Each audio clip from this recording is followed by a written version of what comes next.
I am not saying this because mo ń wojú rẹ Fẹ́mi Adébáyọ̀ no tó o bá ṣe dá àsọpọ̀ ò ṣe dá even gan olódo ni tó bá ń fi mí sí fíìmù ẹ̀ tí mi ò wọ́ọ̀tì láti play character yẹn kó nítorí ọ̀rọ̀ tí mo ń sọ ìwà ń fi mí sí olódo ni náà.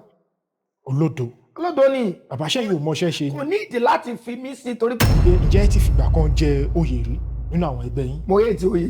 kí ni ìdí bàbá. láti ìgbà tí mo ti wà nínú ẹgbẹ́ Association of Nigerian Theatre Art Practitioners tó ń pè ní ANTP ni mo ti hate ká máa joyè torí pé mo wo ṣàkún pé tí n bá gbàpò tí mi ò lè wọlé. kí ni ìdí bàbá. torí ẹ̀ ní máa ń sọ wípé MC ó ràn lọ́wọ́ ó ṣe ó mọ̀ ó fi ibi ṣú MC àwọn ọ̀dẹ̀ tó ń rówó rí náà ń sọrú ẹ̀ sí mi àwọn arìndìn tí ò ń rówó rí náà ń sọrú ẹ̀ sí mi ti J of Holland Tajudeen Abioye láì ṣeṣẹ́ kan fún láì mọ̀ mí rí. àrùn ti ń pé a ti fìgbà kan bá àwọn bàbá wa Délé Òdùlé sọ̀rọ̀. mo ti ná pósí ara mi rí nígbà tí gbogbo ẹ̀ fẹ́ dojúrú tí mi ìdẹ̀fẹ́ kan fi mí ṣe yẹ̀yẹ́ lóru. ẹ̀ ná pósí ara yín. bẹ́ẹ̀ ni ní Òkè Jẹun l'Abẹ́òkúta ìgbà tí gbogbo ẹ̀ dojúrú tí ò yé mi mọ́ that's the truth àwọn èèyàn tó mọ̀ nípa ẹ̀ wà Ọláìyá Igwe ó mọ̀ àjọ débẹ̀ ni ó bú sẹ́kún ni. wọ́n dẹ̀ sọ̀rọ̀ wọ́n dárúkọ yín wọ́n ní tá bá ti rí lọ́jọ́kọ́jọ́ tá bá ti rí pé káàbí yín wọ́n ní ẹ̀yin àti àwọn lẹ́jọ́ lọ sí ibi tí wọ́n ti lọ ná pósí ara wọn. bàbá nígbà tá a gbọ́rọ̀ ẹ̀ ó jẹ́ ohun tó yà wá lẹ́nu pé ẹ lọ ná pósí láì tí ì kú láì kì í ṣe mọ́tò láì kì í ṣe ilé bàbá ṣe lóòótọ́ nìkan yìí. gbogbo nǹkan tí mo fẹ́ sọ lẹ́yìn nínú interview yìí ó jẹ́ àwọn nǹkan tí mi ti sọ rí ọmọ àwọn mi ẹ bá mi wò láti bẹ̀rẹ̀ dópin mo bọ́ ń bẹ̀ torí tó bá ń dunni lẹ́nu èèyàn gbọ́dọ̀ sọ jáde ní kí ọkàn lè fúyẹ́ ọ̀rọ̀ máa bọ́ lé ní ṣe púpọ̀. orúkọ mi ni alàgbà Ẹ̀bùn Ọlọ́run jù wọ́n Olóyèdé ọmọ bíbí inú ìlú Abẹ́òkúta ni mí. ẹ ṣeun gan-an bàbá lábẹ́ àwọn ọ̀gá tí ẹ ti gbára wọn kọjá tí ẹ ti kọ́ṣẹ́ ǹjẹ́ ṣe lè bá wa dárúkọ wọn fún gbogbo àwọn èèyàn tó ẹ pé wọn. ọjọ́ ni mo gbára ẹ̀ kọjá late Musbah Òṣódìmú aka Otolo daddy of Ẹ̀gbá kì í ṣe ti Èkó Otolo Èkó kì í ṣọ̀gá mi ọ̀rẹ́ lájọ jẹ́ baba Adams ni wọ́n jẹ́ close part Òjògẹ àwọn dẹ̀ kọlà ọ̀gá tèmi ò kọlà Otolo ni the first Otolo in Egbaland trained by Charles Olúmọ Àgbákò so ọmọ Olúmọ Àgbákò lèmi so and I do proud of it torí Olúmọ Àgbákò láti run orí ẹ̀ désàlẹ̀ tíátà ni ọ̀gá tèmi wá kọ́ṣẹ́ ń bẹ̀ èmi wá kọ́ṣẹ́ lọ́dọ̀ ọ̀gá yẹn ọjà bó ṣe jẹ́ àná Olúmọ Àgbákò náà kọ́ṣẹ́ lọ́dọ̀ Akin Ògúngbè so a tó lọ bẹ́ẹ̀ ni ọmọ great child of àwọn dóyè in this industry òun ni mí. wow ẹ ṣeun gan bàbá látìgbà tẹ́ ti wá bẹ̀rẹ̀ ìrìn àjò orí ìtàgé yìí kó tó ní pé bóyá ẹ̀yin gan fúnra yín ẹ di ọ̀gá tí ẹ ń bẹ̀rẹ̀ iṣẹ́ bàbá bí ọdún mélòó gangan lẹ lè sọ pé ẹ lò lọ́dọ̀ ọ̀gá yín tí ẹ fi kọ́ṣẹ́ yìí kó tó di pé wọ́n yọ̀ǹda yín. a máa gbìyànjú afẹ́ ló tó 3 or 4 years. ẹ fi kọ́ṣẹ́ orí ìtàgé. lágbára Ọlọ́run adẹ̀ ń tẹ̀lé wọn lọ sí tọ̀ àrìnjó gidi ni àwa ò kì í ṣe home video gbémidé no alárìnjó gidi ni onítíátà ni tíátà ló bí fíìmù nǹkan tó bí yẹn gangan òun ni àwa lọ kọ́ la bá wọn ṣe ẹ̀ẹ́dẹ̀ máa rí by style òun reflect lára iṣẹ́ wa ìwà wa jẹ́ bó ṣe jẹ́. ẹ ṣeun gan bàbá látìgbà tẹ́ ti wá bẹ̀rẹ̀ ìrìn àjò yìí ǹjẹ́ ẹ ṣì rántí sinimá àgbéléwò tó yẹ pé ẹ kọ́kọ́ ṣe tó dàbí pé òun gangan làwọn èèyàn fi mọ̀ yín gẹ́gẹ́ bí eléré orí ìtàgé. sinimá àgbéléwò kọ́ o àgbéléwò mo ti sọ fún yín pé kì í ṣe home video ló gbá wa dé home video náà ń pè ní sinimá àgbéléwò television stage performance and television ló gbá wa dé a ṣe television a ṣe ní Channel 7, a ṣe ní OGTV, a ṣe ní NTA Abẹ́òkúta tó jẹ́ tiwa tó jẹ́ tèmi kí má tiẹ̀ lo tiwa tèmi táwọn ọmọ ẹgbẹ́ mi dẹ̀ wà lẹ́yìn mi tàjọ ṣe àwọn producers mi tó direct mi púpọ̀ ní wọ́n ṣe wà láyé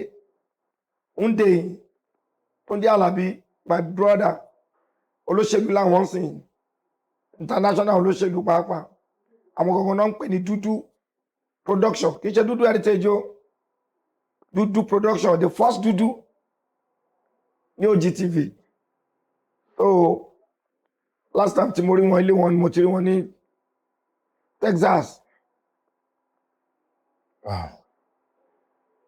Producer director la máa ń pa àwọn yẹn gbà yẹn yàtọ̀ sí pé wọ́n gangan tó fẹ́ jẹ́ producer láti gbérí ẹ jáde àwọn TV directors ìgbà yẹn producer director náà ń lò fún wọn mo gbára Kọ́lá wọlé wọ́n pẹ̀ nìkan ní Kọ́lá wọlé Kọ́lá director ní OGTV producer director ní mo gbára ẹ kọjá mo gbára Yẹmí Ṣódìímú kọjá as a producer director tó ń direct mi tó produce mi ní NTA Abẹ́òkúta. Mo gbára apá ọ̀sọ̀ ọmọ Ìgbò ni producer director ní l'Abẹ́òkúta láwọn tó ti direct mi mo kẹ́kàlẹ̀ gáyé Amẹ́ríkà náà wà sí mo lọ ṣe díásà lọ́dọ̀ wọn mo kó ìgbẹ́ ẹgbẹ́ lọ sí NTA nìkan tó approve eré wa mo ń gbádùn yín. Ẹ ṣeun gan bàbá gẹ́gẹ́ bí nǹkan tí ẹ ti wá sọ fún wa sẹ́yìn látìgbà tó rí pé bóyá ẹ ti bẹ̀rẹ̀ eré orí ìtàgé yìí ǹjẹ́ ṣé ẹ fìgbà kankan ṣiṣẹ́ míì torí láyé ìgbà yẹn nígbà tẹ́yìn bẹ̀rẹ̀ kò sówó nídìí iṣẹ́ yìí gẹ́gẹ́ bí a ti ṣe gbọ́. Gbogbo ìgbà tí mò ń ṣe akitiyan iṣẹ́ yìí bẹ́ẹ̀ni mo ti kọ́ fìgbà kan lọ kọ́ télọ̀ ṣùgbọ́n nílé wa eégún kan wà ládùúgbò wa Dúrónkíkà lórúkọ ẹ̀ eégún yìí eégún gbogbo ìlú ni eégún yẹn làwọn agbọ́njú bá wọ́n wá fẹ́ ṣọdún eégún àwọn ọmọ eléégún yẹn ọmọ aláràn náà ń pè wọ́n wá gbáṣọ fún mi aṣọ black àti shirt and trouser chat yẹn jẹ́ bí onífúláwà tó ń lò lọ́dún náà black dẹ̀ ni trouser yẹn wọ́n dẹ̀ mọ̀ pé mò ń kọ́ṣẹ́ nísàlẹ̀ Aké l'Abẹ́òkúta as a tailor wọ́n bá gbéṣẹ́ fún mi mo dẹ̀ proof fún wọn pé mo ti dángájíá láì mọ̀ pé mi ò dá nǹkan kan mo ní pé mo fẹ́ gbogbo àti kékeré ni mo ti fẹ́ máa design nǹkan pé kí nǹkan mi yàtọ̀ bí mo ṣe lọ kí òwú red mọ́lẹ̀ nìyẹn ìyẹn ni mo fi rán aṣọ black tá a sọ yìí torí pé jeans kan wà nígbà yẹn tó ń rain tó yẹ pé black ni but òwú red ni wọ́n fi design wọ́n á ní màá dára bóyá bu bàbá yín lọ́wọ́ nìyẹn ó di irun tó di wàhálà gidi bí mo fi style fi ṣe télọ̀ lẹ́nu yẹn mo kúkú wá fèsì tíátà gan ó jẹ́ bó níbi iṣẹ́ télọ̀ yẹn tẹ́lẹ̀ a ní hall kan l'Abẹ́òkúta centenary hall náà ń pè òun ni town hall wa ó wà níwájú ààfin ọba wa Aláké tilẹ̀ gbà hall yìí kan tó bírú wa dànù ló ti wà 18 something bí nǹkan náà ti kọ́ gbogbo eléré orí ìtàgé láti orí bàbá wa Upat Ògúndé láti orí wọn ni wọ́n ti ń ṣe kí ni o nọ́mà ti ń lo bẹ̀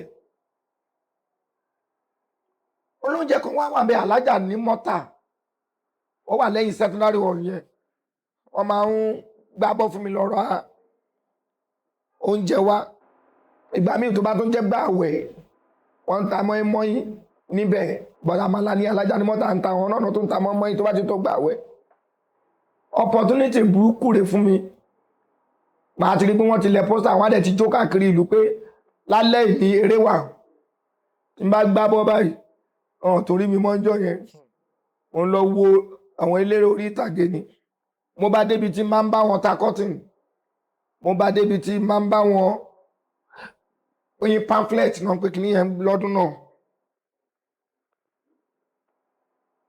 Púpọ̀ nínú wọn ti mọ̀ mí kí n tó join, wọ́n ti mọ̀ mí gẹ́gẹ́ bí bóyá ẹran bọ̀ ìlà fẹ́ pé o, bóyá ọmọ tí ò ní ìyá kan tó kàn ń sáwá sínú bí họ́ọ̀lù ni o, wọ́n ṣáà ti mọ̀ mí. Bẹ́ẹ̀ ni mo ti mọ̀ pé ní àwọn olóore eléré ẹni tó neat gan, mo dáhùn tó neat mọ̀ gan.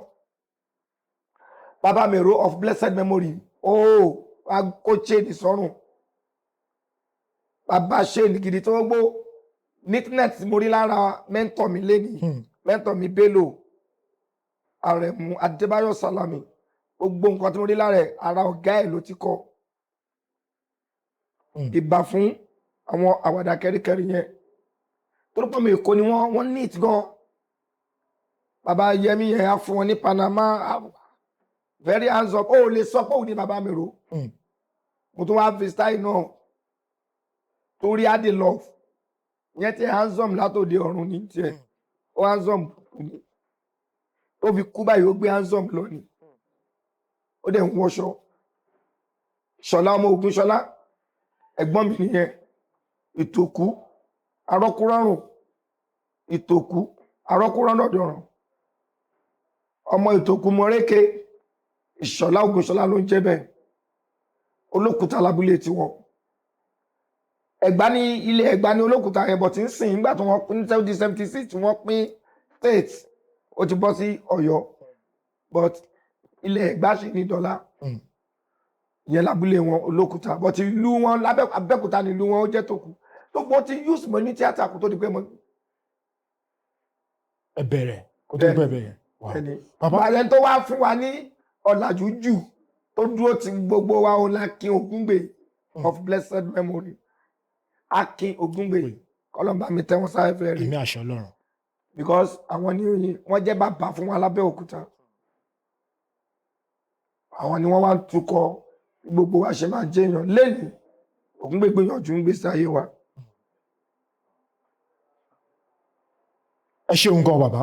Gẹ́gẹ́ bí ẹ wá ṣàlàyé fún wa ní pé ẹ fi iṣẹ́ tailor lẹ̀ nígbà yẹn.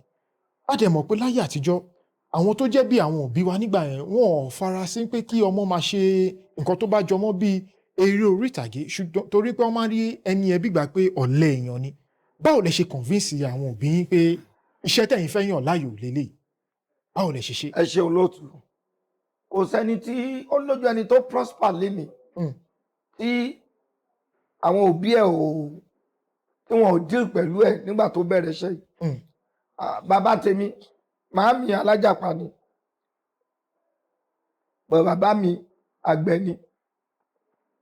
Oko ló ń gbé, torí mi náà ti gbà kan gbóko rí kí wọ́n tó mú mi wá ságége kí tó wá máa gbé ìsàlẹ̀ ọjà lágége níbi tá a ti ń ná ọ̀níní ní o lè gbàgbé láyé. Ṣùgbọ́n bàbá mi yẹn ẹ̀ẹ̀kan náà máa ń wálé lọ́dún, ẹ̀ẹ̀kan náà máa ń wálé lọ́dún, ẹ̀ẹ̀kan tẹ́lẹ̀ máa ń wálé yẹn nígbà léyà. Mọ́tò jági ló máa wá kó wa lábúlé, à ń bọ̀ wá aṣọ́dún nìyẹn.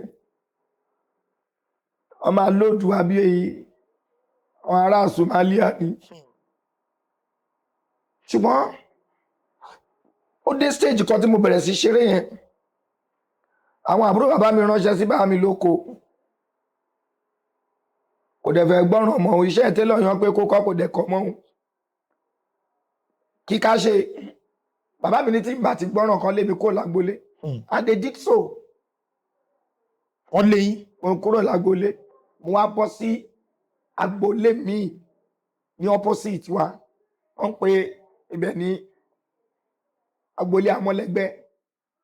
Agboolé Amọ́lẹ́gbẹ́ yẹn ibẹ̀ ni mo wá wà tèmi àti ọmọ wọn jọ ń ṣe gbogbo àjọṣe ọmọdé Káyọ̀dé, aláwọn ẹ̀gbọ́n Bàdájà ní àti Bọ́sẹ̀ àti Oríyọmí, gbogbo àṣà wà bẹ̀ pẹ̀lú Tájù Ẹ̀dùn. Tájù yẹn náà máa gbolé mi ni o.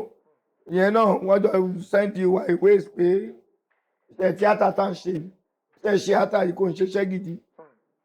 Kí ni mo fẹ́ fàyọ ń bẹ̀ ni pé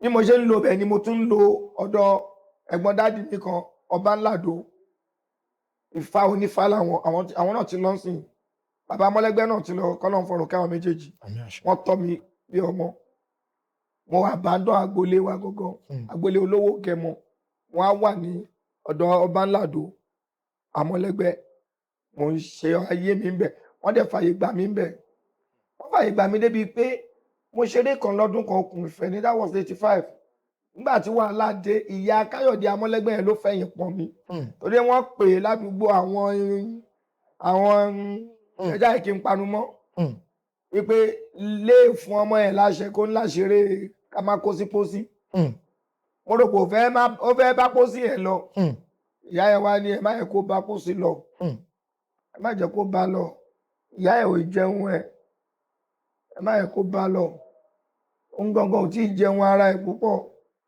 ẹ jọ ọ nítorí àárí Káyọ̀dé níbẹ̀ ni o òun rè é ká pé ẹ o ẹ má bínú ẹ ṣàṣàánú ẹ gbogbo ohun tó ní kálukú ṣe fún mi kò sí tí mo gbàgbé today I thank God. ọpẹ́ ní fọ́lọ́run ọpẹ́ ní fọ́lọ́run. iṣẹ́ náà wá di nǹkan tí mo ti ní ọmọ nílùú òyìnbó lọ́mọ l'Amẹ́ríkà lọ́mọ ní London lọ́mọ ní Germany ọpẹ́ ní fọ́lọ́run. tí mo sì ń gbélé ara mi. ọpẹ́ ní fọ́lọ́run ọpẹ́ ní fọ́lọ́run. mo dúpẹ́ fọ́lọ́run ọba. ọpẹ́ ní fọ́lọ́run. so gbogbo ohun tó ń fi owó tíátà ṣe lọ́lọ́run ti jẹ́ kí n ṣe. ọpẹ́ ní fọ́lọ́run. Ọlọ́run má wá jẹ́ kí n kú báyìí. àmín àṣẹ Ọlọ́run. gbogbo ẹni tó nífẹ̀ẹ́ mi Ọlọ́run kò nífẹ̀ẹ́ yín. àmín àṣẹ Ọlọ́run. ẹ ò ní jábọ́ ẹ máa lọ sókè ni. àmín àṣẹ Ọlọ́run ọba. bẹ́ẹ̀ bínú sí mi one way or the other ẹ má bínú. bẹ́ẹ̀ nífẹ̀ẹ́ mi ẹ ṣé mo dúpẹ́. kò sí nǹkan tẹ́ ẹ rò sí mi tí màá torí ẹ bínú. ẹ nífẹ̀ẹ́ mi lẹ ṣe ń ṣe bẹ́ẹ̀. ẹni tó wọn bá nífẹ̀ẹ́ wọn tẹ̀lé sọ́ńpà ẹ̀. bẹ́ẹ̀ni. thank you very much. ẹ ṣeun gan bàbá. bàbá gẹ́gẹ́ bí ibi tí ẹ sọ̀rọ̀ dé yẹn tẹ ní màmá Káyọ̀dé yìí ni pé wọ́n pọ̀n yín nígbà tí àwọn ìṣẹ̀lẹ̀ yẹn ṣẹlẹ̀ bàbá kí ni àwọn nǹkan tẹ rí nígbà yẹn tó fi dé pé màmá tó fi ń pe màmá ní pé torí Káyọ̀dé ni wọn ò ṣe lè ṣe àwọn nǹkan tó yẹ kí wọ́n ṣe fún yín nígbà yẹn àwọn àpẹẹrẹ ogun lẹ. ìyá yẹn burú màmá mi Káyọ̀dé burú kó ń gbàgbàkúgbà kò dẹ̀ sínú ẹgbẹ́ òṣì wọ́n dẹ̀ mọ́ ládùúgbò pé ibi tó bá lọ ni orí ó kó yàn mọ́ra gan alájàpá làwọn náà tọ́ bá ti wá lọ tọ́ bá ti lọ orí màmá tèmi yẹn gbà kan gbá gègé ṣeṣe tọ́ bá ti lọ sọ́jà Olùgbò Ògúnmákin nǹkan ó dìgbà tó bá dé ká tó jẹun pàkátà báyìí la máa fi jẹun wọ́n mọ̀ pé ìyá ìwé ni wọ́n ṣe ta lólobó pé àlá ọmọ yìí ń di o. so adẹ̀dúpẹ́ pé tọ́wọ́n bá fẹjọ́ sùn màmá yẹn ń kọ́ kí la fẹ́ wí bó la fẹ́ mọ̀ tí náà ti fẹ́ jó wa ọpẹ́ fọ́lọ́run tó rán rí gẹ́gẹ́ bí ìyá ìwé ni wọ́n dẹ̀ mọ̀ pé àpọ̀ tá a wà lẹ́yìn o tí ò dẹ̀ ṣóun ló bí wa tó ń tọ́jú wa. We thank God today. ẹ ṣeun gan bàbá bàbá nínú ẹgbẹ́ orí ìtàgé ǹjẹ́ ẹ ti fìgbà kan jẹ oyè rí nínú àwọn ẹgbẹ́ yín. mo yé ti oyè. kí ni ìdí bàbá. láti ìgbà tí mo ti wà nínú ẹgbẹ́ Association of Nigerian Theatre Art Practitioners tó ń pè ní ANTP ni mo ti rétí ká máa joyè torí pé mo wo ṣàkún pé tí n bá gbàpò tí mi ò lè wọlé. kí ni ìdí bàbá. olóòótọ́ lèmi ríra mi. olóòótọ́. bẹ́ẹ̀ ni so that òótọ́ mi á affect the administration mi á affect the journey mi to become their governor or chairman or president. ènìyàn tó bá ń hùwà bíi tèmi ò lè jẹ́ ọ̀ lè fi jẹ́ oyè. kò lè jóyè o kò lè jóyè nítorí wípé mi ò ní rí mí nídìí ẹ̀ kí n pè ní ọbẹ̀ èmi máa sọ olóṣèlú ò dẹ̀ lè fẹ́rú ẹ̀ olóṣèlú ò fẹ́rú ẹ̀ so tí n bá wá fi tipátipá jẹ́ a ò ní pọ̀ nù ẹgbẹ́ yẹn àwọn àrà kan wà tó wù mí kí n dá nídìí iṣẹ́ yìí tó dẹ̀ wù mí kí gbogbo wa dá. I started producing one film in a year.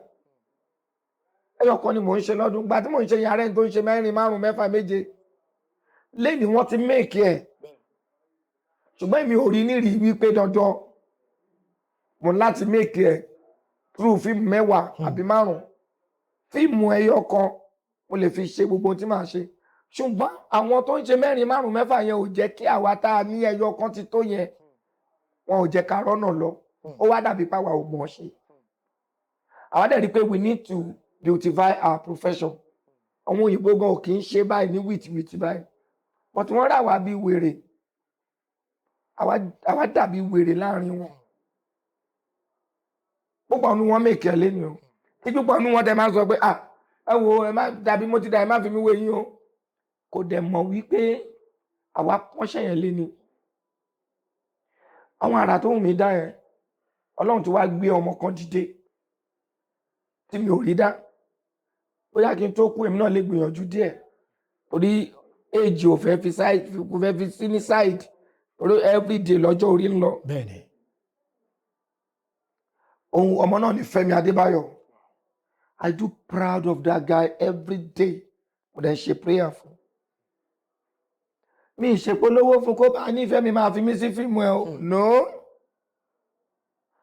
fíìmù gan olódo ni tó bá ń fi mí sí fíìmù ẹ̀ tí mi ò wọ́ọ̀tì láti play character yẹn kó nítorí ọ̀rọ̀ tí mò ń sọ ìwà ń fi mí sí olódo ni náà olódo ni bàbá ṣẹ́yìn ò mọṣẹ́ ṣe kò ní ìdí láti fi mí sí torí pé mò ń yìn lórí àwọn nǹkan míì tó ń ṣe no kò ní láti yìn mí kò ní láti fi mí síṣẹ́ ṣùgbọ́n tó bá rí pé nínú àwọn iṣẹ́ òun bẹ́ẹ̀ni Igwe lè play role tó bá fi mí sí mi mind ṣùgbọ́n pé bóyá torí mo wá yìn pé ó ń ṣe dáadáa ó ń gbégbèsè tó dáa ní industry mo wá yìn ọ́ náà wá fi mí sí fíìmù náà so kó ní kálukú lè mọ̀ pé I am not saying this because mo ń wojú rẹ Fẹ́mi Adébáyọ̀ no tó o bá ṣe dáa màá sọ pé o ṣe dáa dandan kọ́ ni kí n partake nínú fíìmù ẹ̀ kí n tó pàtẹ́wọ́ fún fíìmù tó bá ṣe bá a ṣe tọ́ èmi nìyẹn anybody tó bá dẹ̀ fẹ́ jẹ́ oyè kò possible kó lò lànà yẹn àwọn tó ń joyè yẹn mi condemn wọn o àwọn náà nílànà tó fi ń gbé kalẹ̀ o but èmi ò lè sọ pé mo fẹ́ jẹ ẹyọ kan tí mo ṣe tó ń fi mí jẹ ó bù mí lọ́wọ́ tán president wa of that time Ọmọọba Jídé Kòsọ́kọ́ ọ̀gá mi tó ń fi tọ̀wọ̀tọ̀wọ̀ dárúkọ wọn èmi gbé principle pé tó o bá ti ṣe dá o páàsì nìyẹn àdẹ̀ ní fẹ́ sí producers guild ó yí mi lọ́wọ́ tán jẹ́ ká fò bẹ̀ but today I thank God pé àwọn tó wà ń bẹ̀ náà wọ́n ń gbìyànjú especially Mr. Latin is now our current president òun náà try níbi tí Délé Odùlé gbédé òun náà gbìyànjú Délé really tried and Mr. Latin is now on it òun náà dẹ̀ ń gbìyànjú dáadáa àdúgbò lọ́dọ̀ Ọlọ́run kọ́lọ́run bá mi dúró ti everybody wá àṣẹ Ọlọ́run pátápátá. àṣẹ Ọlọ́run bàbá gẹ́gẹ́ bí ohun tí ẹ sọ fún wa pé olóòótọ́ èèyàn ní ẹlẹ́jọ́yè bàbá abala tá a dé abala òótọ́ tí ẹ ní ẹ̀ gangan òun ni kí ẹ fẹ́ kẹ bá wa lò lọ́wọ́ yìí àrùn ti ń pé a ti fìgbà kan bá àwọn bàbá wa Délé Odùlé sọ̀rọ̀ wọ́n dẹ̀ sọ̀rọ̀ wọ́n dárúkọ yín wọ́n ní tá bá ti rí lọ́jọ́kọ́jọ́ tá bá ti rí pé káàbí yín wọ́n ní ẹ̀yin àti àwọn lẹ́jọ́ lọ sí ibi tí wọ́n ti lọ ná pósí ara wọn bàbá nígbà tá a gbọ́rọ̀ ẹ̀ ó jẹ́ ohun tó yà wá lẹ́yìn pé ẹ lọ ná pósí láì tí ì kú láì kì í ṣe mọ́tò láì kì í ṣe ilé bàbá ṣe lóòótọ́ nìkan yìí. òótọ́ ni Prince Délé Odùlé sọ àbí kò sọ fún yín pé òun jẹ́ prince. wọ́n ṣàlàyé fún wa. he is a prince but kí n tó mọ̀ pé prince ni ó ti pẹ́ ẹ̀gbọ́n ló jẹ́ sí mi o ó gba díẹ̀ lọ́wọ́ mi Délé Odùlé ṣùgbọ́n contemporaries ni wá nídìí iṣẹ́ eré yes contemporaries ni àwọn kan wà tí máa ń pè lẹ́gbọ̀n ibi éèjì yẹn ló mọ tó bá di iṣẹ́ yìí contemporaries wọn àwọn kan náà dẹ̀ wà tí mò ń pè lẹ́gbọ̀n tí wọ́n tún jẹ́ senior sí mi àwọn náà mọ́ra wọn so bẹ́ẹ̀ lèmi náà dẹ̀ ṣe jẹ́ ìpele sáwọn ẹlòmíì tó jẹ́ junior sí mi but Délé Odùlé we are contemporaries of the industry but I must tell you ẹ̀gbọ́n mi ni kọ́lọ́ má pa fún mi. àmì àṣẹ Ọlọ́run. ọjọ́ burúkú èṣù gbomi mu lọ́jọ́ tó lọ ná pósí ẹ̀ tó ní ká sìn lọ ná pósí òun tó máa fi sin òun. He suffered a lot He is not from Abeokuta. Dele is from Ijebu-Oru. I am from Abeokuta. But teacher training ni Dele Odule lọ. Àǹkótó ẹ̀tọ́ lẹ́yìn tó lọ sí training ó tún lọ sí University of Ibadan lọ ṣe diploma. Ó sọ́fà gbogbo nǹkan tí mò ń sọ ìfúnra rẹ̀ ló ń rán ra ẹ̀ o. Tailor dẹ̀ ni bàbá ẹ̀. Ó ń rán ra ẹ̀ débi pé àti jẹun ìnira ńlá ni fún Dele Odule. ní gbogbo ìgbà yẹn.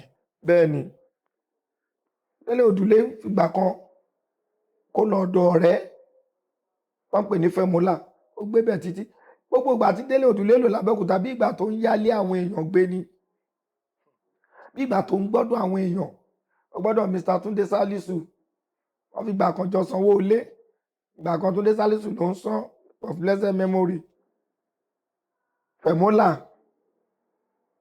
Mr. Yomi níṣàjẹ́ gbogbo àwọn tí Dele Odule àti ẹ̀jọ́ ṣe nìyẹn Dele sọ́fà gan ìgbà tí kinní yẹn nira ohun tí mo thank God fún yìí kò rò kó lè ṣẹlẹ̀ sóhun gbogbo èrò ọkàn ẹni pé òun ti close to the grave ó pe èmi ó pe Sama ó pe Yẹmi Adégúnjú àdúgbò Òkè Ìjẹun very close to General Hospital l'Abẹ́òkúta wọ́n ń takó síbẹ̀ níyànà Ìlógbò l'Abẹ́òkúta ní òkè ṣe yànà Ìlógbò ti Ṣàngó ó ibẹ̀ la wà ó dàbí ẹni pé máàmù tí ẹ̀gbọ́n mi kan Àjàní Gàgà náà ń pè ó ju Dele Odule náà lọ Ṣámú Àjàní Gàgà là ń pè wọn onítíátà làwọn náà ẹbọ Ṣóbítàn ló tírẹ́nì àwọn so àwa jọ sí àjọ wà ó dẹ̀ pa àjọ lọ síbi pósí yẹn náà ni ó dìde sọ fún wa ní pé kájọ gbà tí Dele Odule ń sọ fún wa ó ń ké ni o tọ́gbà tó ń sọ tó ń ké omi ń bọ́ lójú mi pé ká ṣe oore fóun anytime lòun lè kú pẹ̀lú bí òun ṣe ń ronú àti position tó ń wáyé wọn ò níyà mọ́ ṣùgbọ́n bàbá ṣì wà bàbá wọn ò dẹ̀ ní gá kò ní go bàbá Tailor ni ní Ìjẹ̀bú-Òru pé tó bá tó sọ báyìí a tún bú sẹ́kún òun ò bẹ̀gbẹ́ pé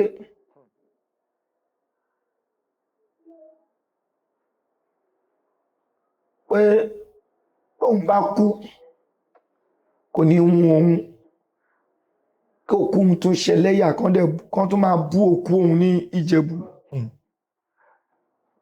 gbogbo wa dákẹ́ ní tí òun bá kú ká jọ ń gbogbo ọ̀nà ká gbìyànjú àti dírẹ́sì owó ká ra pósí tó jọjú tóun ò bá jọjú láyé ká jọ ká fi pósí tó jọjú sí òun. àwọn tó dájú gan ojú wọn pọ́n but èmi mò ń ké ni because I love him ó padà bájà o nígbà tó fẹ́ jẹ president o between òun àti Aṣáolú o bí mo ṣe love ẹ̀ náà tó ní mo ṣe bájà tó torí gbogbo èrò ọkàn mi ni pé Aṣáolú yẹn ó máa lo discipline àṣé èrò ọkàn Mr. Aṣáolú ọ̀tọ̀ gẹ́gẹ́ bí ìrìn àjò tí mò ń sọ lọ gbogbo àwọn èèyàn wá sọ pé no ẹ má jẹ́ ká ṣe bẹ́ẹ̀ jẹ́ ká tẹ ọ ní àtẹ ẹ bá lọ òun lè para òun kílẹ̀ tó mọ àwa ni kó má ṣerú ẹ̀ àwa ni ó yá ká lọ bàbá lọ bàbá débẹ̀ aná pósí nìyẹn mi tẹ mo ti gbàgbé iye tẹ́ni yẹn pé pósí yẹn owó kékeré níbọ̀ tó owó ńlá nígbà yẹn aná pósí yẹn ń nàka sí i tó fẹ́ lẹ́yìn ní kẹfí sí i tí kò bá sí ńlẹ̀ ká bẹ ẹni yẹn kó bá wa ṣe táyé bá wà ká jọ ó jẹ́ tó ń sọ báwo tó ń ké òun lọ skul oníwọ̀nba kò yẹ káyé òun rí báyìí ó lọ́rẹ̀ẹ́ kan Prince Tẹ̀mọ́wọ́ Ọ̀ságè là ń pè ìyẹn gọ́gọ́ là ń pè Prince tí ló dàbí fíìmù Coming to America tí wọ́n ń pè bọ́ọ̀yì ìyẹn ní Sam bọ́ọ̀yì kan ní Sam wọ́n pa Timothy ní Akeem so Sam yẹn ni à ń pè Prince àṣàyà Akeem gangan ni original Prince bẹ́ẹ̀ ló ṣe rí Dele ni Prince ìdí tí mo fi mọ̀ ni pé ńgbà tí bàbá ẹ̀ kú mo lọ tọrọ mọ́tò station wagon kan lọ́dọ̀ bàbá onífá tó ń ṣe prayer fún mi lọ́dún náà lọ́hùn. Station wagon ọdẹ ní kí n lọ repo sí látàbẹ́kúta dé Òru jẹ́ 100 naira kan lépo tó bẹ́ẹ̀ ṣá lórúkọ tó bẹ́ẹ̀ bá a ṣe lọ nìyẹn ó kóyàn lọ́gán.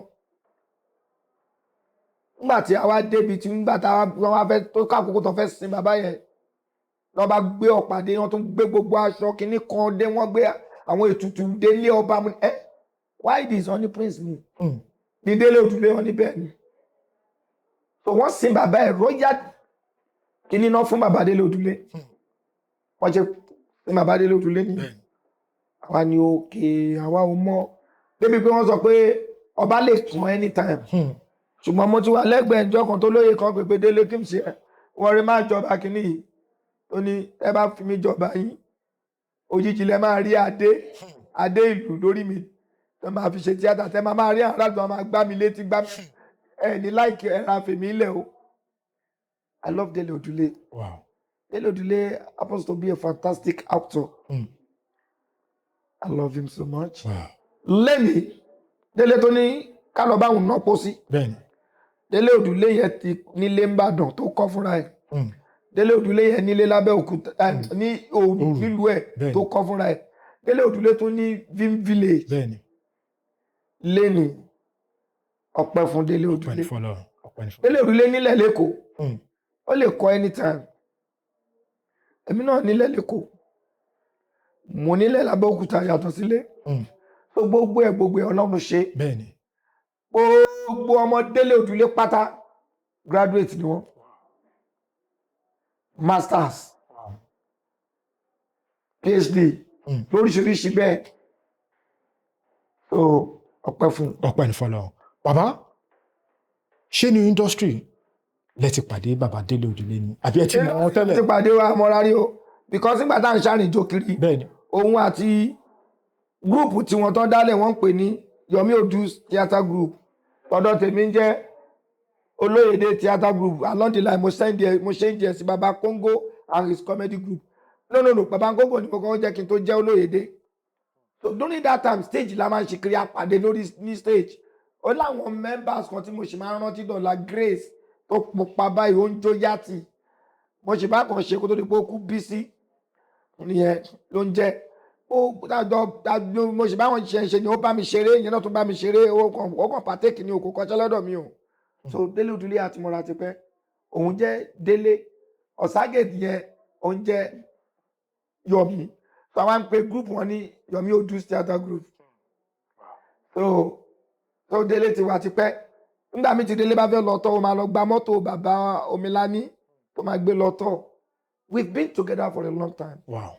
So tí anybody bá máa sọ̀tàn Dele lẹ́ni especially from Ogun State èmi ni ẹni tó tún lè sọ torí pé gbà tó mú fún wa sábẹ́kúta ìyẹn ò bá wa gbé Abẹ́òkúta bẹ̀ tiẹ̀ náà máa ń wá òun ni Yomi tight friend yẹn Ọ̀ságè ṣùgbọ́n Ọ̀ságè ò lè sọ tó mi mọ́. Because ẹ̀yin àti wọ́n jọ wà. Àjọ wà gidi gan. Wow. Ẹ ṣeun gan. Bàbá ó ní nǹkan kan tí a gbọ́ tàdé fẹ́ kẹ́ bá tàn mọ́lẹ̀ sí kó tó dín pé ẹ jáde kẹ́ tó ṣe fídíò tẹ́ ṣe fún bàbá Bọ́lá Ahmed Tinubu wọ́n ní millions of naira ni bàbá gbé fún yín gangan. Ẹ̀wọ̀n kúrọ̀ millions of naira ni Tinubu gbé fún mi kí n tó lọ sí beach yẹn but millions of naira yẹn òun rè ìtumọ̀ ẹ̀ ni pé tó bá fẹ́ ṣe operation tó jẹ mọ́ kidney millions náà ló máa ná ẹ̀ tó ń gbà tí mi ìgbà kọ́bọ̀ lọ́wọ́ Tinubu tó ń dẹ̀ lọ ṣe léyìí fún mi Rẹ̀mí Tinubu lọ ṣe fún mi ṣe rí pé millions ni mo gbà yẹn that is the meaning mi ò tẹ́wọ́ gba sísì báyìí but nǹkan tí mo lọ ṣe yìí wọ́n ṣe fún mi meanwhile mo tún padà ṣe operation o ṣùgbọ́n àwọn ni ò jẹ́ not safe mi náà jẹ́ kí n ní donor lọ́dún náà bóyá n bá ti filẹ̀ ṣaṣọ́búra mo wá ṣe tán revolution wá fún mi bígbà tí mo sùn àbí nǹkan kan tí mo rí wípé ṣó lè lọ ṣe nǹkan báyìí fẹ́ nìyí bóyá tèmi làdúrà tó gbà èmi aládùúrà gan ò lè sọ bóyá ti ìyá kan tó wà nílọrin tí wọ́n ṣó báyìí tó ń pray fún Tinubu Bẹ́ẹ̀ni. likely kó jẹ́ yẹn ni bẹ́ẹ̀ni ọmọ kékeré kan náà obìnrin ó ṣàdúrà fún Tinubu bẹ́ẹ̀ni wọ́n ṣó yẹn náà àrí yẹn náà ó ṣeé ṣe kó jẹ́ yẹn ni àdúrà tó gbà ó dẹ̀ lè jẹ́ kó sí tó gbà nù tí gbogbo wa ó lè jẹ́ Tinubu fúnra ara ẹ̀ kọ́ wá látọ̀run to be the president bẹ́ẹ̀ni but róòlù tó ń bá sọ fún kálukú lọ play róòlù tiẹ̀ fún Tinubu ni ẹ̀sùn àgbọ́yé bàbá ó tún wá lè jẹ́ àdúrà Olúrẹ̀mí Tinubu ìyàwó ẹ̀ bẹ́ẹ̀ni òun ló gbà lórí ẹ̀ tó bó ṣe jẹ́ nìyẹn bó ṣe jẹ́ nìyẹn. kò ń ṣe pé bóyá ẹ lọ bá bàbá ní body law tó sọ pé no mi lọ bá wọn mi ò ṣe nǹkan tí mo ṣe yẹn mi ì ṣe nítorí owó mo ṣe láti san ẹ̀san nǹkan tó ṣe mi gẹ́gẹ́ bí Revelation ṣe sọ mi pé kí n lọ ṣe and I did it. wow báwo lẹ ṣe wá pàdé ìyàwó bàbá báwo lẹ ṣe pàdé wọn. ẹ ṣe kó tó di pé ìyàwó Tinubu ràn mí lọ́wọ́ bẹ́ẹ̀ni wọ́n pe colleague mi kan ní Àjàlá Jalingo òun ni gọ́vnà ANTP oní tíátà lẹ́kọ̀ọ́ lọ́dún náà bẹ́ẹ̀ni òun ló mọ̀ pé mo sick Olúrẹ̀mí Tinubu dẹ̀ máa ń ran gbogbo àwa eléré lọ́wọ́ kó tó di pé àwọn kan lọ sọ játijàti tí yóò fi rọra sá fún wa Olúrẹ̀mí Tinubu yẹn aláàánú èèyàn ni ẹlẹ́yinjú ni abiyamọ ni ó wá gbọ́ pé ó dẹ̀ láìkéré mi ó wá gbọ́ pé Ọláìyá sick wá ní Ọláìyá sick kẹ̀ ẹnì kan lọ sí Àyìnkẹ́ ní teaching hospital ní Ìkẹjà general hospital tọ́mọdé bẹ́ẹ̀ kan béèrè Mr. Nurudeen Olówó Pópó of Blessed Memory wọ́n ti kún sí gbogbo bíìlì yẹn máa gbé kan lọ sí ẹni àìsàn kan lọ bí mo ṣe wọ nìyẹn wọ́n yìí bẹ̀rẹ̀ sí tọ́jú mi nìyẹn. ó tún wá dé stage kan wá ní pé tí ṣé mo ní pé kájà lábẹ́rẹ́ lọ́nà pé ṣé mo ní visa mo ní bẹ́ẹ̀ ni tó bá pé mo ní visa tí mi ò bá gbádùn treatment tán fún mi lẹ́kọ̀ọ́ ṣé kí n ká lọ ìlú òyìnbó mo ní kó má wọrí pé máa wá òkè. wọ́n dẹ̀ ṣe perfectly gbà. ẹ̀fọ́ oore ńlá ni. ẹ ṣé bàbá fún ọ̀pọ̀lọpọ̀ àwọn ènìyàn tó yẹ pé wọ́n tí mo nǹkan tí mo ṣe yẹn o bẹ́ẹ̀ni bọ́ndù lè pè tí mo gbà àti bọ́ndù lè bú tí mo gbà gbogbo ẹni tó bú mi ẹni tó fún mi lépè ẹni tó bú mi wọ́n nífẹ̀ẹ́ mi ni wọ́n ò expect irú nǹkan bẹ́ẹ̀ yẹn ẹ̀yin ẹ má wọrí ṣe ìyẹn á dára ẹ̀yin bẹ́ẹ̀ ti send èpè sí mi gẹ́gẹ́ bí alert èmi send àdúrà sẹ́yìn á dára fún gbogbo wa. bàbá ẹ gbè pé ń gbà yẹn. kí ló tó fẹ́ kí ó jẹ́ repetition mo ti sọ fún ẹ wípé bọ́ndù ọmọ èpè bọ́ndù aláàtì ẹni mo gbà jẹ́ ká máa bá mi lọ. ẹ ṣeun gan bàbá torí ọ̀pọ̀lọpọ̀ àwọn ènìyàn tó yẹ pé wọ́n ń go through problem tó yẹ pé wọn ò tí ì mọ̀ pé bóyá àwọn ní kidney problem báwo lẹ ṣe kọ́kọ́ mọ̀ pé. ẹnikẹ́ni bá máa observe kó ní kidney problem kó ṣáà try kó máa wash ìtọ̀ ẹ̀ ìtọ̀ á máa pọ́n á dẹ̀ máa hóṣẹ́ tó bá ti ń pọ́n jù tó ń hóṣẹ́ jù careful signal ti dé nìyẹn kì í ṣe gbogbo ẹni tó ní kidney problem ló ń kú ìdájí gbogbo ẹni tó ní kidney problem ní kì í kú it depends on the earlier treatment kò jù bẹ́ẹ̀ lọ àti ààbò Ọlọ́run lórí ẹ̀. bàbá ṣé ẹ̀yin máa ń fa sìgá ni àbí ẹ̀ ń fa. sìgá ò kì í fa kidney problem. torí nǹkan tọ́pọ̀lọpọ̀ àwọn èèyàn máa ń. sìgá ò kì í fa kidney problem kidney stone ni mo ní kidney stone ni mo ní so sìgá ò dẹ̀ ń fa òkúta àwọn nǹkan téèyàn ń jẹ ló máa ń fọ́ọ̀mù ó máa ń fọ́ọ̀mù ó máa fi ń di ìṣòro fẹ́dà Ọlọ́run ọba ò ní jẹ́ kí gbogbo ojú tó wò mí kárí ìṣòro. àmì àṣẹ Ọlọ́run bàbá lẹ́yìn ìgbà tí ẹ ṣe àdúrà yẹn tán fún Bọ́lá Ahmed Tinubu tọ́lọ́run dẹ̀ bá wa ṣe tí wọ́n wọlé lẹ́yìn ìgbà yẹn ǹjẹ́ ṣé ti ní opportunity láti bá bàbá láti pàdé wọn. wọ́n ti fún mi mẹ́sẹ̀gì èèyàn kan fún mi mẹ́sẹ̀gì pé bá sọ pé wọn ò gbàgbé mi àwọn máa rí mi ṣùgbọ́n wọ́n gbàgbé mi o wọn ò gbàgbé mi o I did not do it because of money. mi ò ṣe torí owó but torí gbogbo èèyàn believe pé philanthropist ni Tinubu ó tún wà generous gbogbo àwọn nǹkan bẹ́ẹ̀ yẹn náà ń rònà pé Ọláìyá gbé máa ti gbá kíní kan àtọ̀ ó tún wá fẹ́ gbọ́ Ọlọ́run àtúbà mi dúró táwọn náà that is life Ọlọ́run àdúró ti Tinubu àdúró ti ọmọ ẹ̀ àdúró ti ìyàwó ẹ̀ àdúró ti everybody wa pátápátá that is because ká ní mo ṣe kíní yẹn nítorí owó ni ó ní mo ṣe máa sọ̀rọ̀ no ṣe no Tinubu did not send me to the beach. I went there based on revelation. And I've performed what God asked me to do. And I've done that. That's all. Ni mo sọ wípé mi ò contest rí pé mo fẹ́ jẹ nǹkan nínú ẹgbẹ́ òṣèré. Èèyàn bí èmi, irú èèyàn bọ́lá ń ṣe mí yàtọ̀. Ó yàtọ̀. Ó jẹ́ bó ṣe jẹ́, but I thank God today. Ẹ ṣeun gan. Bàbá, lẹ́yìn ìgbà tí ọ̀pọ̀lọpọ̀ àwọn nǹkan ẹ̀ tí ẹ break internet nígbà tí ìṣẹ̀lẹ̀ yìí tó ṣẹlẹ̀, tí ọ̀pọ̀lọpọ̀ àwọn èèyàn rí wọn pé kí ni irú bàbá yìí máa ṣe irú nǹkan báyìí. Ǹjẹ́ ṣé ever kankan fìgbà kan regret ni pé ẹ gbé ìgbésẹ̀ yẹn torí nǹkan tí ọ̀pọ̀lọpọ̀ àwọn èèyàn sọ? How can I regret what God asked me to go and do? That's the answer. Wow. Nínú èèyàn ní Ọlọ́run ta ló tóbi jù? Ọlọ́run ọba ni. Èrè question mi. Ẹ ṣe ogo bàbá. A ti rí pé ẹ̀yin àti MC Olúọmọ, a rí pé ẹ fìgbà kankan ra yín sílẹ̀ tó pé ẹjọ́ máa ń wà. Tàdé ti gbọ́ bẹ́ẹ̀.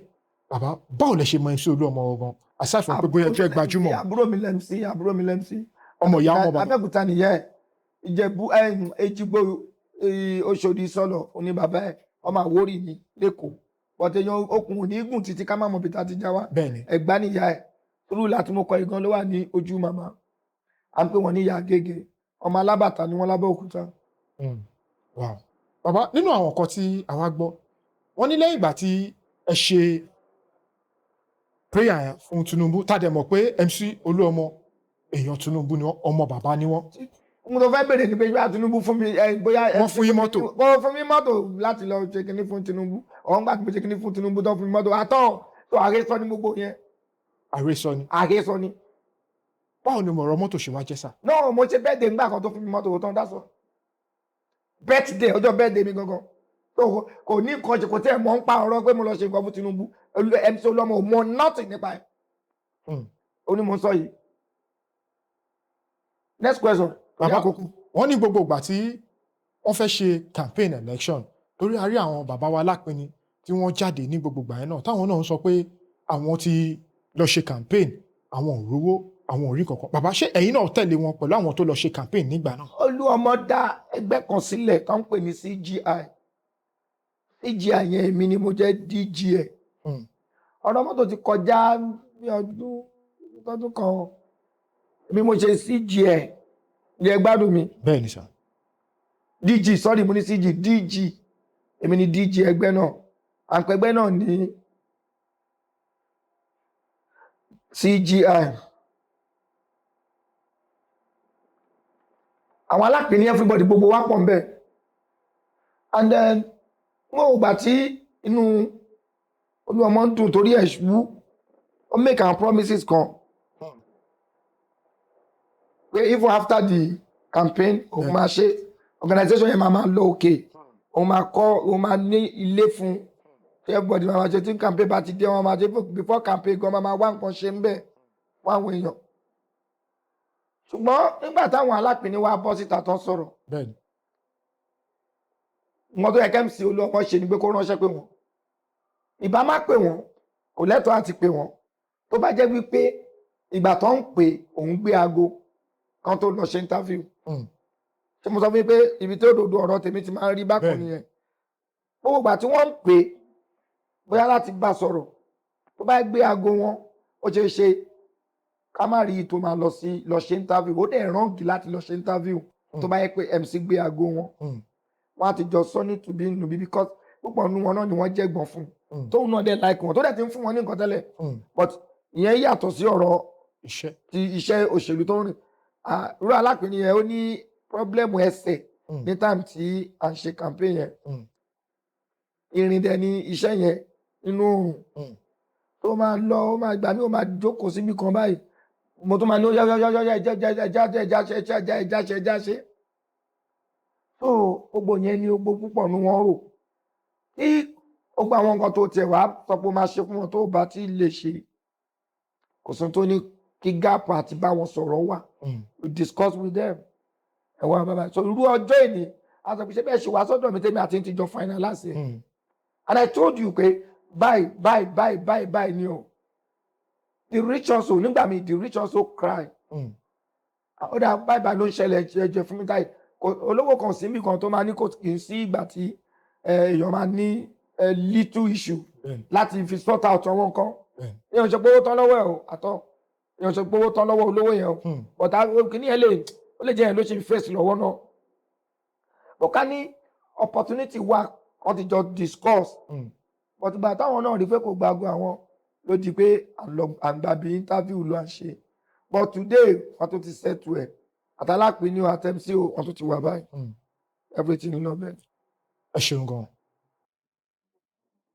ẹ súnmọ́ MC Olúọmọ tó dẹ̀ jẹ́ àbúrò yín dáadáa a rí àwọn nǹkan tó ń ṣẹlẹ̀ nípa ibi tí wọ́n wà ní Àbújá láàrin àti ẹnì kejì wọn tí wọ́n jọ ń jà bàbá nígbà tí ẹ rí nǹkan ẹ lórí fọ́nrán ǹjẹ́ ṣé ẹ ní àǹfààní láti pe MC. mi ò lè sọ gangan lórí nǹkan tó béèrè lọ́wọ́ mi ò kì í ṣe union theatre art practitioners lèmi theatre practitioner ni mi àwọn union ni kò lọ béèrè irú question báyìí lọ́wọ́ ẹ̀ ṣùgbọ́n nǹkan tí mo kàn mọ̀ lè sọ ni pé àbúrò mi ní Sego ọmọ Kwara ni ọmọ Abẹ́òkúta lèmi ò bọ̀ tó ń ṣe bí àbúrò sí mi ọmọ dáadáa ní Sego àbúrò mi ní MC ọmọ Abẹ́òkúta ni I relate ní mother side from Ẹ̀gbá ó ń ṣe dáadáa ó ń tọ́jú mi ọmọ dáadáa ni so báwọn méjèèjì tó máa fẹ́ ní clash orí mi bá pé gẹ́gẹ́ bí ẹ̀gbọ́n gidi torí ẹ̀ pé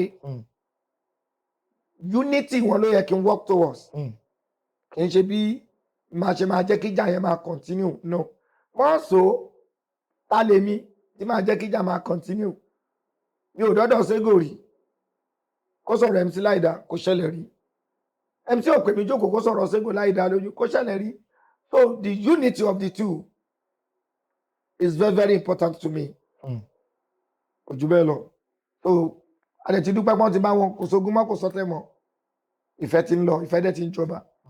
ẹ ṣeun gan bàbá nínú àwọn ìdojúkọ tẹ́yin gangan fúnra yín tẹ́ bá pàdé gẹ́gẹ́ bí àgbàlagbà yálà bóyá lẹ́nu iṣẹ́ àbí kẹ̀ lójú ayé ǹjẹ́ ẹnì kan àbí méjì tí ẹ lè bá a sọ fún ọ̀pọ̀lọpọ̀ àwọn olólùfẹ́ tí wọ́n ń bẹ nílé ǹjẹ́ ṣó wà sá. ìdojúkọ pọ̀ mo ẹ má ẹ wo bí ìdojúkọ pọ̀ rẹpẹtẹ ẹja fi sẹ́nu ká dákẹ́ nígbà mi tọ́lọ́run bá ti gbèjà ẹ̀dá gẹ́gẹ́ bí orin àbúrò mi Wàsíù Àlàbí oníbọ̀lọ́run bá ti gbèjà ẹ̀dá lọ́lúwa ẹ̀hún bínú sí èmi àwa kọ́ báyìí fún ọlọ́run bá ti gbèjà ẹ̀dá lọ́lúwa ẹ̀hún rojọ́ fún ọpẹ́ fọlọ́run lẹ́nu ó pọ̀ rẹpẹtẹ a máa sọ yẹn jọ mi ẹ ṣé.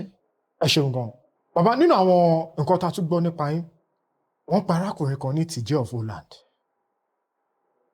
tó fún yín ní 52 million naira kẹfì yàṣẹ bàbá kí lẹ ṣe fún onítọ̀hún gangan kó tó dín pé owó òṣùṣù tó fún yín ní 52 million naira owó yẹn pọ̀ ẹ ṣé torí ẹ̀ ní máa ń sọ wípé MC ó ràn lọ́wọ́ ó ṣe ó mọ̀ ó fi ibi ṣú MC àwọn ọ̀dẹ̀ tó ń rówó rí náà ń sọrú ẹ̀ sí mi àwọn arìndìn tí ò ń rówó rí náà ń sọrú ẹ̀ sí mi Tìjẹ́ of Holland Tajudeen Abioye láì ṣeṣẹ́ kan fún láì mọ̀ mí rí 52 million ló fi ṣe mí lóore nígbà tó mọ̀ mí lẹ́sẹ̀kẹsẹ̀ kò tí ì sí ẹni tó ṣe mí lóore tó ti Tìjẹ́ of Holland títí dọjọ́ ìní yàtọ̀ sí ti ìwòsàn tí mo rí gbà láti ọ̀dọ̀ àwọn ọ̀rẹ́ mi Tinubu o ìyẹn kò ṣe quantify àbí kí ní àwọn olóyìnbó ń sọ èèyàn lè fi owó èèyàn lè fi yẹn owó wé yẹn rárá owó ò lọ pẹ̀lú yẹn ohun tó yẹn ju owó lọ bọ́tà bá máa sọ̀rọ̀ olówó dé aláàánú tó sì ṣe mí lóore jù láyé Tìjẹ́ of Holland ní 52 million as at 2008 téèyàn bá ṣe é lóore 52 million ní 2008 tábà máa gbé 52 million of 2008 tábà máa gbé wọ́n sí ẹ jẹ́ ká wòye tó máa jẹ́.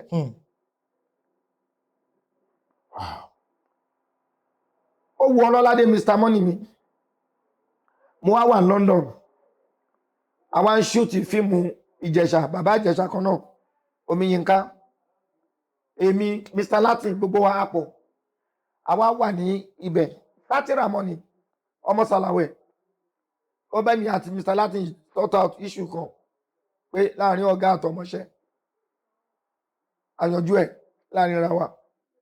Àwa dé ibi tá a ti máa shoot nílé Murphy Àjàlá la fẹ́ lò. Torí pé Saoty Ramoni nífẹ̀ẹ́ gbogbo àwa oní tíátà gan. Ó tẹ̀lé wa débẹ̀, oníkan kó drinks kan fún wa lówó kan ṣe gbogbo ẹ̀ kátà kí dùnú ṣá máa lọ ṣá.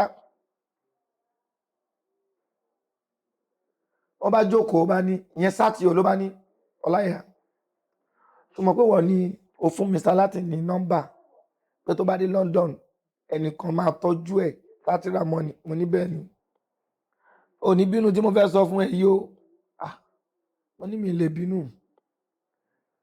Mo like Mr. Latin jù ẹ lọ.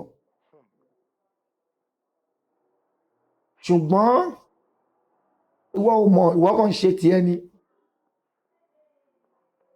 Ṣùgbọ́n tó fẹ́ gbọ́, èmi lẹ́nìkan tọ́lọ́run kẹ́ gidi tó nífẹ̀ẹ́ wọ ju ẹni eléré kankan lọ nínú ẹni tó ń ṣe tíátà. Èmi níyẹn lọ́wọ́. Tó ká ní ìwọ lọ bínú wípé torí mo like Mr. Latin jù ẹ lọ. Èmi náà ò ní deliver ẹni tó ní gbogbo nǹkan yìí bí ẹni náà ṣe ń dá ìfúwọ́. Mo ní àdìtú ọ̀rọ̀ rẹ̀ ẹ̀kọ́ ni fún wa. Mo dúpẹ́ o. Èmi ò tẹ́ mọ̀ pé ẹ̀ nífẹ̀ẹ́ mi. Ẹ̀ nífẹ̀ẹ́ mi ẹ̀ fún mi ní pounds. Tẹ́ bá tún wá fẹ́ nífẹ̀ẹ́ mi ńkọ́ ẹ̀ bẹ́ orí yín fún mi ní. Aṣáàrẹ̀ rìn kí aná ti súnmọ́ di land phone wọ́n ṣe pè nìyẹn. Land phone náà lòun náà fi pé TJ. Mo kàn gbọ́ kọ́rọ́ hello bàbá olówó owó mo kí ẹ owó ẹni Saoty ẹ bẹ̀rẹ̀ nù jà ẹ fi èwo lówó owó kí ló ń ṣẹlẹ̀ bóò ni èdè lọ̀gá mi máa ń sọ tìjọ́ Poland wọ́n máa ń sọ èdè lẹ́ẹ̀kọ̀ọ̀kan. Wọ́n á ní ta ló tiẹ̀ láìkì jù nínú àwọn onítíátà yẹn náà wọ́n lè gbé sí spíkà.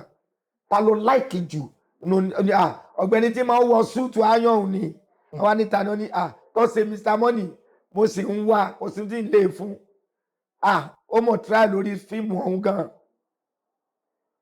Mo fetí ra mi gbọ́ báyìí títí jẹ́ sọ bẹ́ẹ̀ bó ṣe di ẹni ọyá bẹ́ẹ̀ ni sọ̀rọ̀ ẹnìkan náà wà níbi tó fẹ́ kí ẹ mo gbà fún báyìí mo kàn ní hello sir ó ní ọ̀gbẹ́ni tí mo ń wọ súùtù nu fọ́ọ̀sì rẹ̀ nu Ọláìyá bá kí wọn ó dẹ̀ kí mi gan mo ti ń wá yín níbo lẹ ń gbé mo ní mò ń gbé kò mo ń gba Abẹ́òkúta bọ̀tà sàdáta Abẹ́òkúta gangan ni mo ṣe wà bọ̀tà ti ń gbilẹ̀ pé a fẹ́ wéko ẹ wo mò ń bọ̀ nílé bí n bá wálé àárira mo ní òkè ẹ ṣe mo kàn wá mo gba ìyẹn bí yẹn ṣe lọ nìyẹn ẹ gba nọ́mbà mi lọ́wọ́ Saoty mo ní mo gbọ́ mo gba nọ́mbà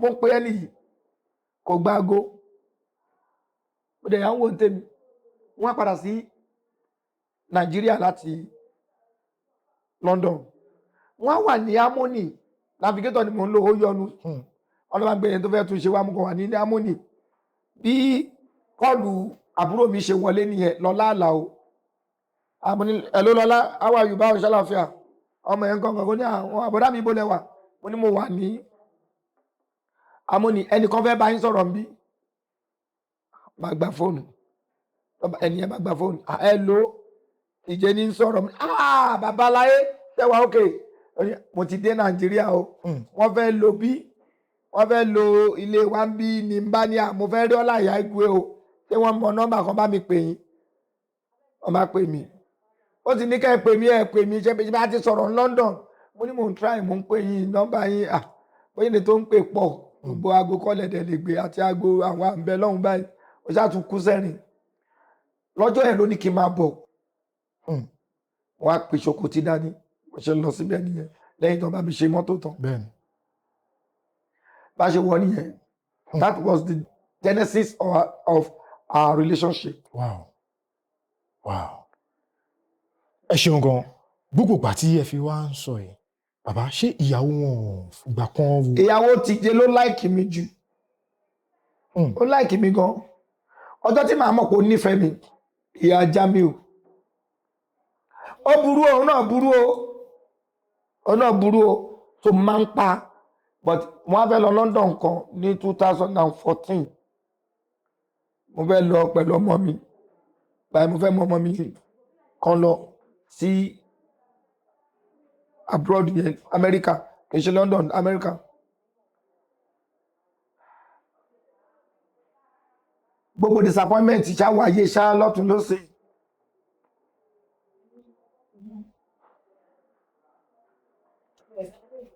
That minute ni mo pe TJ of Holland ó dẹ̀ ní ká wá ó ní kí n tó wá gan kí ni òun bá sọ fún ó ní ta ló máa ta tíkẹ́ẹ̀tì yẹn mo sọ nítọ̀hún ó ní kí nìyẹn send account ó dẹ̀ ra tíkẹ́ẹ̀tì fẹ́mi àtọmọ mi láti lọ sí Amẹ́ríkà yẹn. Gbogbo bá bó ṣe gbogbo nǹkan yẹn wá jẹ́ májíìkì fún mi torí mo ti lose hope pé a ò lè lọ mọ́ adẹ̀ ti ní visa. Àbúrò mi dẹ̀ ló fẹ́ ṣe birthday tí mo fẹ́ lọ Tọ́pẹ́ náà pé Queen of Jersey ìyẹn ló fún mi ní invitation.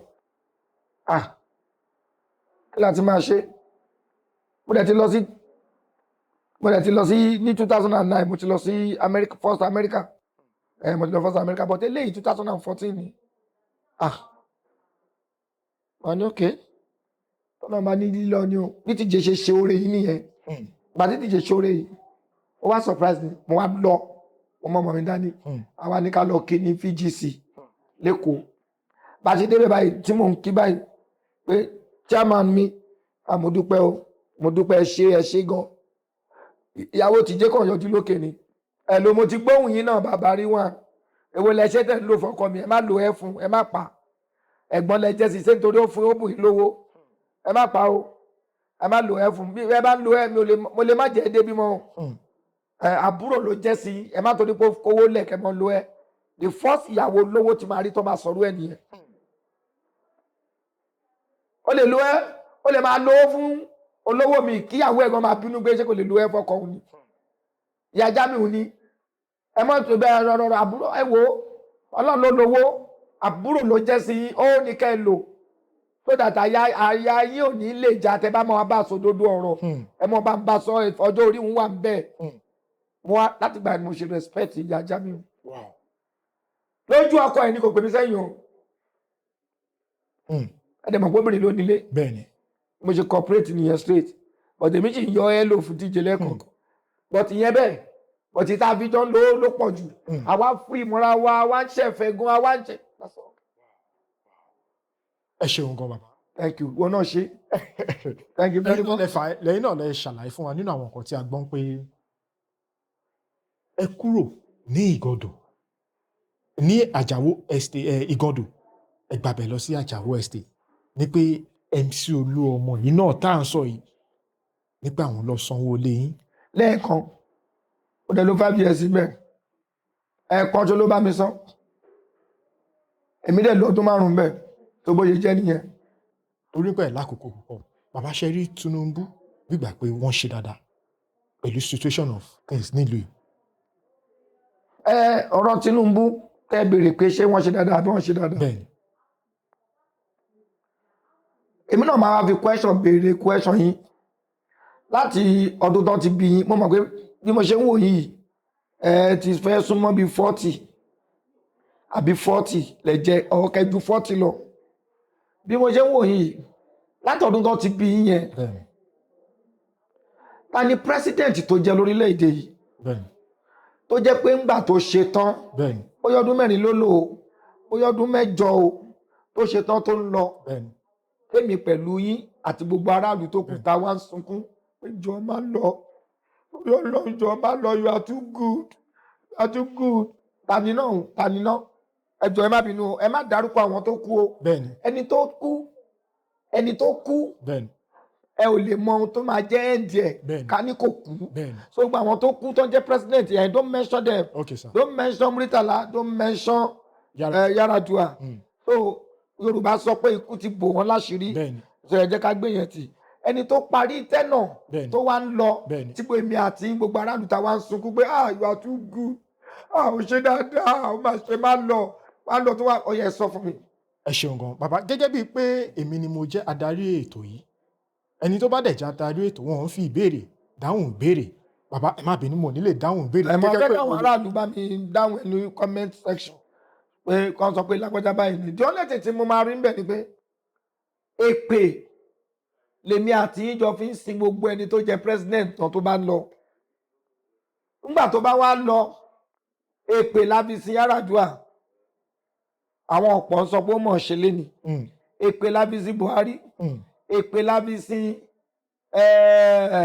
Jonathan tó gbogbo ẹ̀ pápá èpè tí ẹ máa lọ tí ẹ máa ṣe tí ẹ máa mọ̀ láfi yẹn di ẹnikẹ́ni tó bá jẹ president tó nípa bẹ́ẹ̀ mi ò lè dáhùn ọ̀rọ̀ tẹ́ béèrè mo kàn mọ̀ pé bí mo ṣe sọ yìí èmi gan máa tún gba èpè lórí rẹpẹtẹ mo mọ̀ bẹ́ẹ̀ tó àwọn ọ̀rọ̀ kan wà tá a bá sọ èpè náà máa fi ń fún wa lésì ẹ̀ àtẹ̀ébú Ọlọ́run ló pe tiwa bẹ́ẹ̀ no problem God bless you.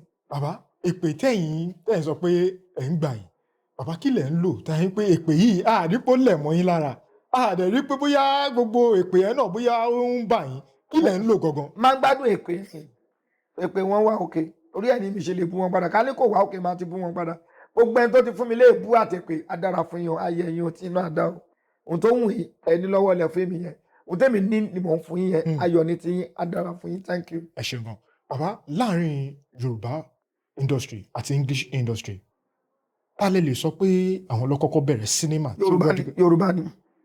Yorùbá agbára Ọlọ́run Yorùbá ni náà kí ló dá máa pawọ́ kìíní sẹ́yìn optica kan Yorùbá ni bẹ́ẹ̀ ni Yorùbá ni. ẹ ṣe bàbá láti pa gbogbo ohun tí a ti ń sọ ká mú wá sí ìdánidúró gẹ́gẹ́ bí pé àgbà eléré orí ìtàgé tí ẹ jẹ́ a rí ìbáṣepọ̀ tó dánmọ́ láàrin àwọn onífújì àti àwọn eléré orí ìtàgé a rí bí Alhaji Wasiu Alabi Pasuma King Dr. Saheed Òṣùpá Alhaji Wasiu Ayinde Marshal àti bẹ́ẹ̀ bẹ́ẹ̀ lọ a rí wọn pé wọn fìgbà kankan fi eré orí ìtàgé sílẹ̀ tí wọ́n ń ṣe bàbá nínú àwọn tí mo wá dárúkọ yìí tẹ bá fẹ́ ṣe fàájì ara yín tẹ fẹ́ gbádùn mi ta lẹ nífẹ̀ẹ́ sí láti máa gbọ́ yẹn. gbogbo wọn. bàbá ibẹ̀ ṣe sọ yẹn ti yá jù. gbogbo wọn pátápátá ni mo nífẹ̀ẹ́ sí látòrí ẹ̀gbọ́n mi gbogbo àwọn tó kú àbúrò ni wọ́n jẹ́ ẹ̀gbọ́n mi K1 the ultimate that's all gbogbo àwọn onífújì tó kù tó dárúkọ yìí ó àbúrò náà jẹ́ sí mi but K1 the ultimate respect ẹ̀gbọ́n mi ni gbogbo àwọn ọmọ yẹn gbogbo àwọn yẹn náà mo rí kọ ẹ̀gbọ́n mi náà ọba orin so títí lórí Saheed ẹ̀gbọ́n mi K1 the ultimate títí lórí Saheed títí lórí Jíbọ́lá Alábí títí lórí oyi gbogbo wọn pátápátá bẹ́ẹ̀ kẹta ikọrẹsì àtàbúrò mi Kíbla fúnra ẹ̀ Màláíkà gbogbo wọn òun ló lórin gidi ọdẹ mo rí kọ ẹṣẹ nìyẹn gbogbo wọn ni wọn gbádùn. ẹ ṣeun gan bàbá ó ní kankan tí mo fẹ́ tẹ́ ṣe fún mi. ó yá o. èkó ẹyọ kan yìí àwọn mi ká bá wa fi àwọn nǹkan tí a ń ṣe látẹ̀kan ká bá wa fi kọ́ àwọn tó wà nílé lẹ́kọ̀ọ́ àti pé kí wọ́n lè mọ̀ pé lóòótọ́ ẹ ti larú àwọn nǹkan báyìí kọjá. ohun tó ṣẹlẹ̀ rèé má jẹ́ ká wí àkókò ẹ̀yin èèyàn mi tẹ́ ń wò mí lé mo bí àsìkò yìí sọ fún wa pé àtọkùnrin àtobìnrin oríṣiríṣi ìlàkọjá ni oníkálukú ní kì í ṣe eléré nìkan ló ní ìlàkọjá. bẹ́ẹ̀ni. ẹ̀yin tẹ́ ń wò wá oríṣiríṣi iṣẹ́ ni oníkálukú ń ṣe tó ní ìlàkọjá kóhun tá a bá làkọjá mo fẹ́ kẹ́ ẹ lọ ní lọ́kàn pé pẹ́ ó yá a máa padà dá síbi ire